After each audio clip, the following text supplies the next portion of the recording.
Je suis Erika Perrier, enseignante de classe de CM2 à l'école Jean Zay de Lyon 9, classe de 21 élèves qui a eu la chance de participer à une classe citoyenne et culturelle cette année. On a construit ce projet qui s'appelle donc classe culturelle et citoyenne et qui consiste à travailler avec une classe de CM2 sur une semaine sur globalement cette thématique du vivre ensemble, de la liberté d'expression, de l'égalité, dont l'égalité femmes-hommes, sur donc des sujets de société. La classe se déroule du lundi au vendredi et les enfants découvrent un certain nombre de lieux culturels dans lesquels leur sont proposées des activités. On ouvre toujours la classe culturelle avec un débat. Et donc la thématique du débat est le voyage. À quoi ça sert un passeport? On interroge les enfants sur pourquoi on voyage, les différentes formes de voyage, peut-être s'ils avaient les moyens de voyager où ils veulent, dans quelle destination ils aimeraient se rendre. Suite au forum des Francas, j'enchaîne par une médiation pour découvrir l'archéologie. Alors qu'est-ce que c'est que ça, l'archéologie? On creuse et on essaye de trouver des objets de l'ancien temps.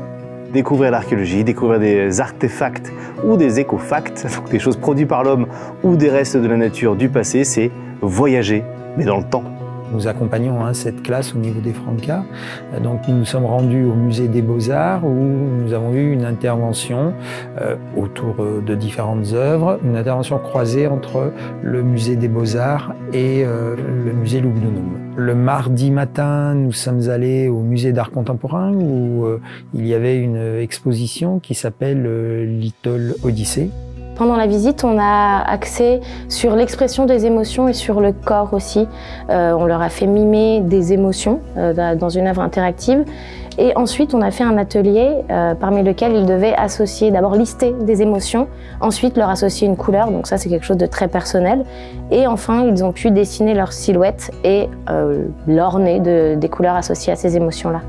Comment les émotions peuvent découler de la rencontre avec une œuvre d'art et aussi comment les enfants peuvent, eux, créer des œuvres qui vont exprimer des choses.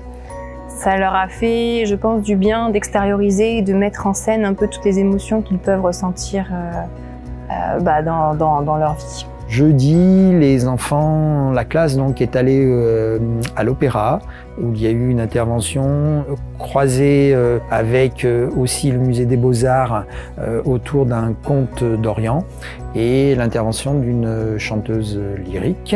Et le jeudi après-midi, les enfants sont allés aux archives où il y avait une exposition d'un photographe et journaliste qui s'appelle Philippe Schuller.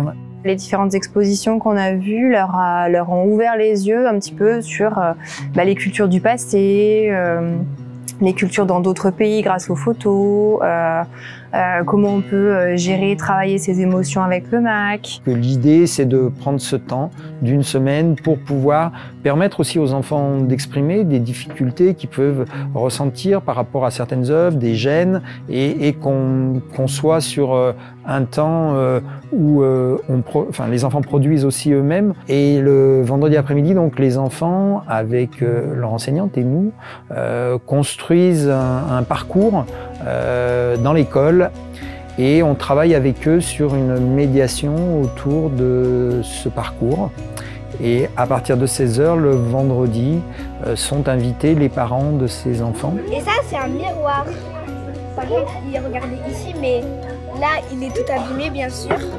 Tous les parents qui sont venus participer aux journées avec nous ont été vraiment ravis de voir ce que les élèves ont fait, ce que les élèves ont découvert. Ils ont tous trouvé ça très intéressant. Beaucoup m'ont dit que du coup, ils reviendraient avec leurs enfants dans les musées pour prendre plus le temps du coup de déambuler et de voir différentes collections. Et les enfants, de ce qu'ils m'ont dit, ont vraiment aussi été enchantés.